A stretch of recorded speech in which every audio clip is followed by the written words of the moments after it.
They are swift and brutal, creeping in the darkness like ghosts. The gangs, whose tools of trade are an assortment of crude weapons, have turned the villages in Matungu into their killing fields in an unrelenting campaign of brutality that lasted days. More than 20 people, including unborn children, were taken when death visited them in the community where they lived and loved. A security operation to bring peace to the troubled spots comes to an end this month, but there are still questions on the causes and motivations behind the reign of terror. Drawing on the testimonies of the ones who survived the carnage, tonight NTV's Brenda Wanga takes a journey through the killing fields of Matungu and the scars the killing fields left behind.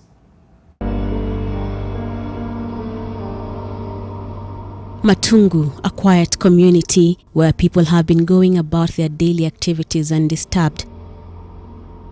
But that changed in the first half of this year. Maisha yangu imebadilika, hata na nikikaa sijuoni kama mtu kwenye nimekaa vizuri. It is now a place touched by evil.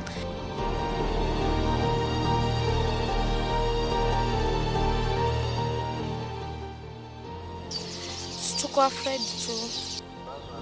The monster that is insecurity came to the villages and into the homes. Mauaji haya yamezidi katika eneo hili. Tafadhali tunaumia. And when it left, graves had sprouted where families thrived. Bado naishi na hofu kwa sababu wako. The graves as fresh as the memories of what has been the worst bout of insecurity in an area well known for its quiet. Life as they knew it was shattered. The deaths thrust the erstwhile peaceful community into a collection of frightened people now nursing scars that will perhaps last a lifetime.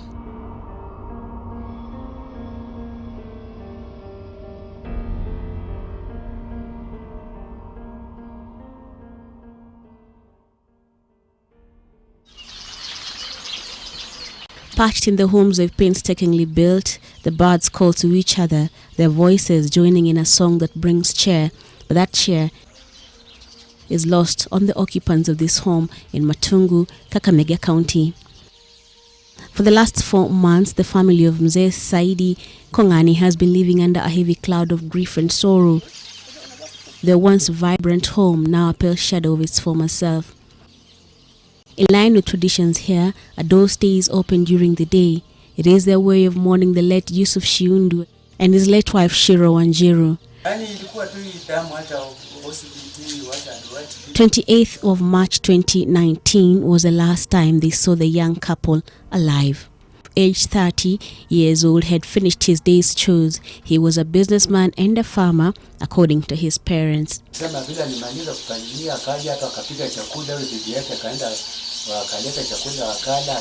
The break of dawn brought with it a season of mourning and despair. The deceased young brother was the first to stumble upon his brother's murdered and mutilated body. Sasa huyo kijana vile alifika hapo na akaona watu wamesimama penye walikuwa wamemtupa kwa taraja.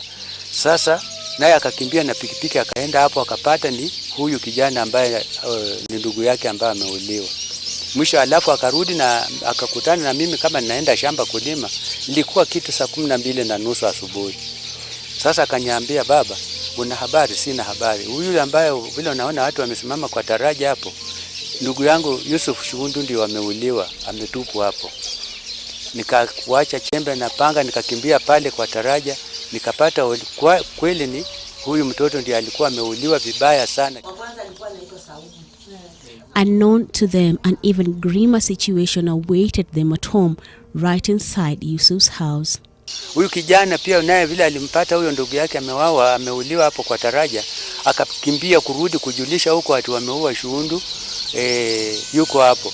Sasa naye akapita tu akasema waje nijulishe bibi yake kwanza, alafu ndio nijulishe wasasi. Vile alikuja kwa nyumba yao, akakuta tayari bibi yake amefanya nini? Ameuliwa tena, amelazwa hapo kwa sakafu ya nyumba.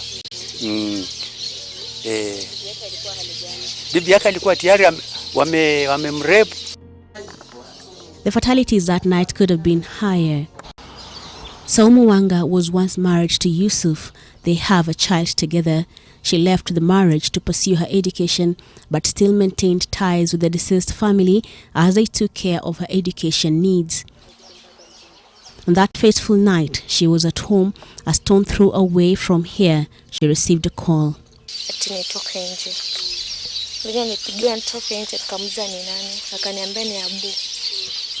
So, kaniambia usijue sana. What I need ni utoke nje, nataka kuona. Okay, siku decide kutoka nje. So niliona kulikuwa na dirisha, nikasema instead ya kutoka nje acha nione kwa dirisha ni nani huyo anataka kuniona. Nikaangalia kwa dirisha ni mmoja au wawili, nikamwona ni mmoja. Sasa tuko kwa barabara.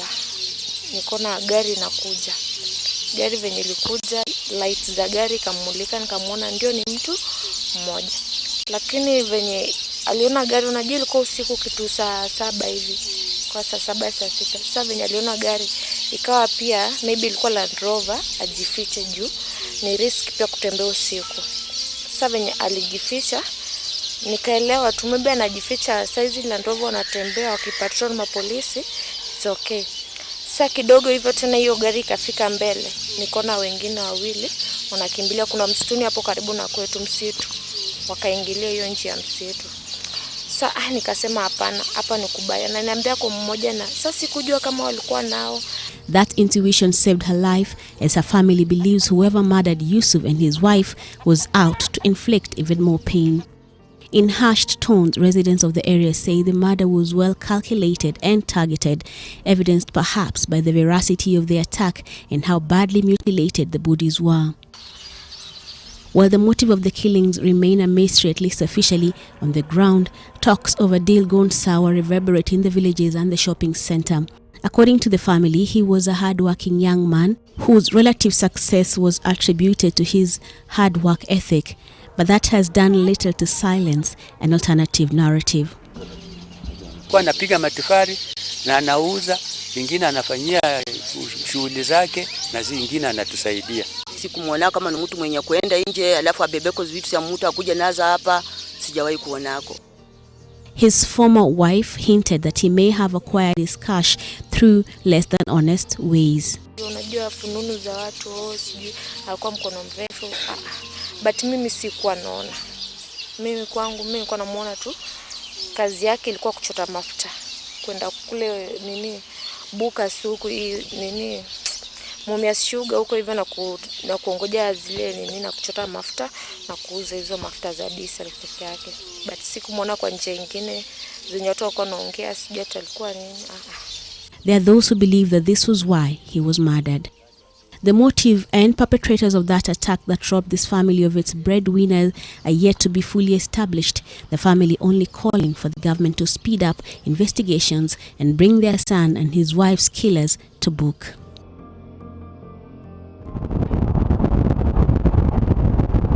The scars of this violence are deep-seated, physical and present in the village. In another fresh grave, right in front of his parents' house, lie the remains of Rashid Odongo. He was the only son of Mama Respandeta. At 19 years of age, he had already started preparing for the big exam 2 years away. It was a task he undertook with zeal. Ilikuwa 27, vile tuliachana na yeye jioni. Akatoka akaenda studies pale, alikuwa na study na mwenzake. Na wakati huo vile nilikaa kwa muda kufika saa 3, Sharifa alikuwa hajaingia. Na kila siku alikuwa anatoka hivyo anaenda na anarudi. Kifika saa 3 Sharifa ako kwa nyumba. Na siku hiyo Sharifa hakuonekana. They say a mother's instinct is never wrong, and for Rispa that night she wished it was. Nilikuwa kwa nyumba usiku kucha lakini sikulala. Wakati ilifika saa 10 Sharifa aliniletea ndoto mwenyewe. Akaniambia, mama, umelala? Mimi nikamwambia yeye. Akaniambia nimekatwa mguu. Saa hiyo niliamuka na nilikuwa kwa nyumba peke yangu na wajukuu wangu wawili wadogo sana. Nilishindwa la kufanya, nikaenda hata kwa rumu yake, sikupata Sharifu. Sasa nilivumilia hapo kwa nyumba ikiwa nimeshindwa mtoto wangu ako wapi.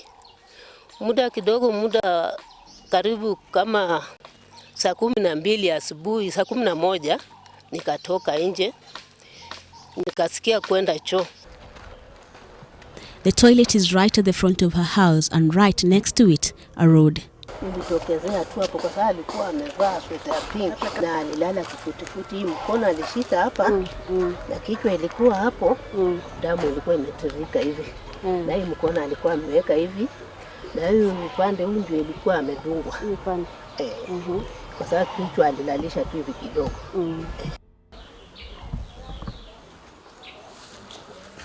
Reports indicate that Sharif was in the company of a girl at the time of his attack. Msichana ni kama alikatwa tu hapa kwa uso. Sijui ni panga moja sijui, lakini hiyo ndio alama niliona. Kama amewekewa nini ya plasta ya hospitali. Sasa mimi nilikuwa nataka kama wazazi wa msichana wangekuwa watu wazuri. Wakati tulimaliza hii harakati, kwa sababu mambo kama hiyo huwezi simamisha huyo msichana aongee mbele ya watu. Si watamuinda tayari. Sasa nilikuwa nataka wakae vile mambo ilikuwa imetulia, tushasika Sharifu, wakuje tuongee tujue huyu anaweza kuwatambua. Kwa sababu si alikuwa. The family laments that the government has done little to try and unravel the killing that was amongst the first to happen in the period of insecurity that held this community in a fearsome grip for months. Tujaona mtu yote akiongea kumhusu serikali ambayo tuliandika maneno ama tukaitisha usaidizi kutoka kwake, hatujaona. Na tumeishi na uchungu na huzuni. Rispa is yet to accept that her only son is gone forever. His absence, she says, manifests itself on a daily basis around the home. Unajua saa hii Sharifa angekuwa kwa sababu si wako kwafti. Angekuwa hapa. Hata hiyo nyasi yeye ndiye angekuwa ameenda kukata. Imagine natafuta mtu wa kwenda kukata na hao wanafurahia wanakaa na watoto yao. Mtu akiniambia ni huyu nafikiria nitamwacha. And the answer to that question lies in the conclusion of investigations that the families say are dragging on indefinitely, even as the government insists that they are on track. The worst of the killings perhaps happened towards the tail end of that reign of terror in this sub-county. May 16th, 2019 in Sayangwa village, about a 20-minute drive from Mumias town, a man sat in the midst of hundreds of mourners who had thronged his compound to help him bid farewell to over half of his family. The hymns resounding around him, but none sinking into his subconscious. The religious melodies were meant to soothe him, but he seemed lost, nearly unaware. His gaze firmly fixed on the caskets neatly laid out. Inside them, the remains of his wife, his 4-year-old daughter, and an unborn baby.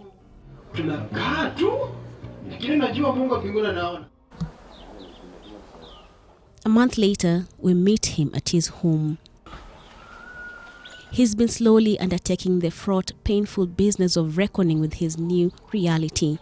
The attack robbed him of so much more than just money.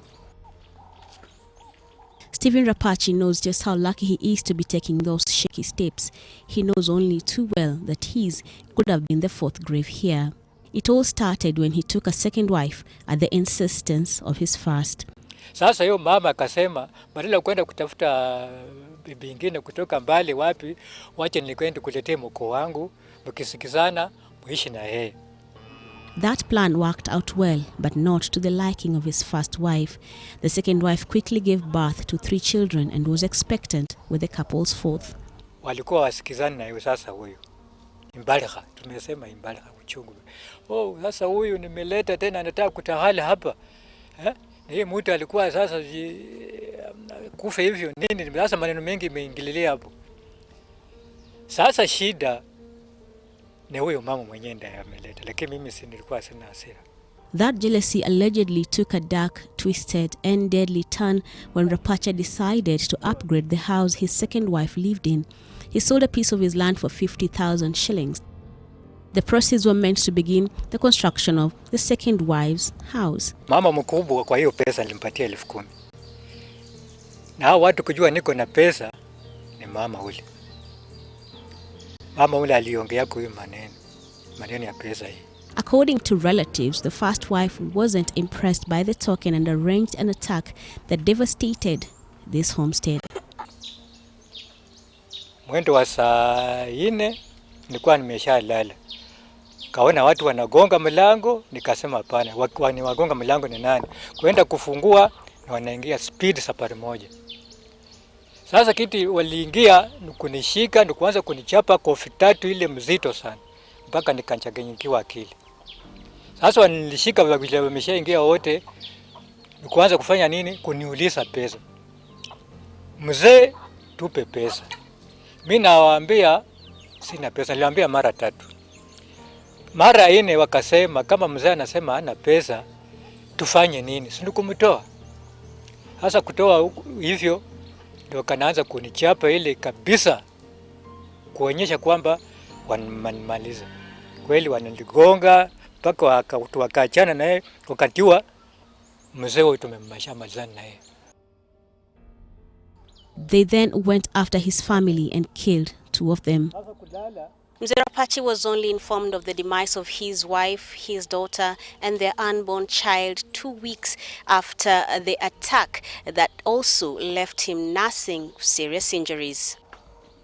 His wounds are slowly healing, the physical ones at least. The emotional ones, and particularly the void left by the deaths of the 3, are hard to erase.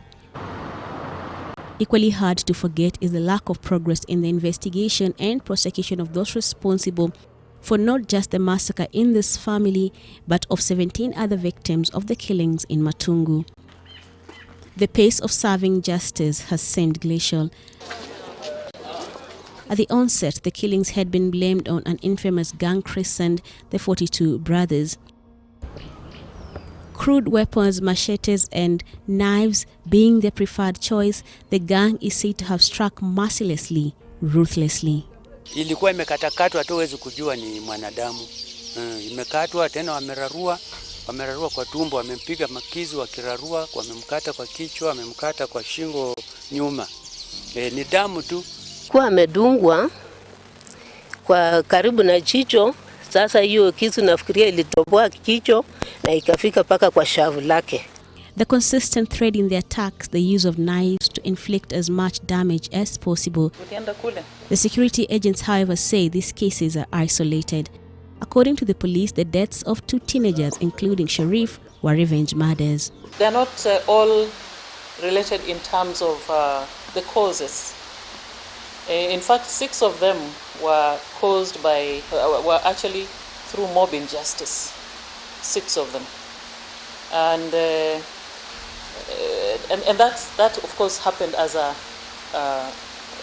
reaction. Wananchi reacted to the other deaths that had happened. One of some are, some we could say are robbery related. Others are related to rivalry. But again, the causes are subject to investigation. They are, however, not ruling out the possibility of the existence of gangs for hire. Do you have gangs in Matungu? Not really, not organized gangs as per se, but yes. Tell me I'm arrested about. In the wake of the attacks, several politicians were arrested in connection with insecurity in the county. They were later released without charge. I cannot go with armed policemen. A security operation has been ongoing there for the last 3 months, and residents say, while the situation is improving, bringing about the bittersweet prospects of some healing, the best days are still too far off. Lakini usalama wenyewe haujahakikishiwa wananchi. Manake wakitoka ama wakiondoka wakati wowote, hatuna uhakika kwamba tutabaki tukiwa salama. Mtu atembea afanye biashara yake, arudi labda jioni baada ya kutoka kwa soko, mama mboga arudi kwa nyumba yake, labda kitu saa 1 saa 2, haijajulikana wazi kwamba kutahakikishwa na usalama. The boots that have been on the ground for a month to keep the peace will leave soon, and leaving behind communities, families who have endured an unremitting horror that they may never fully recover from. Brenda Wanga, NTV.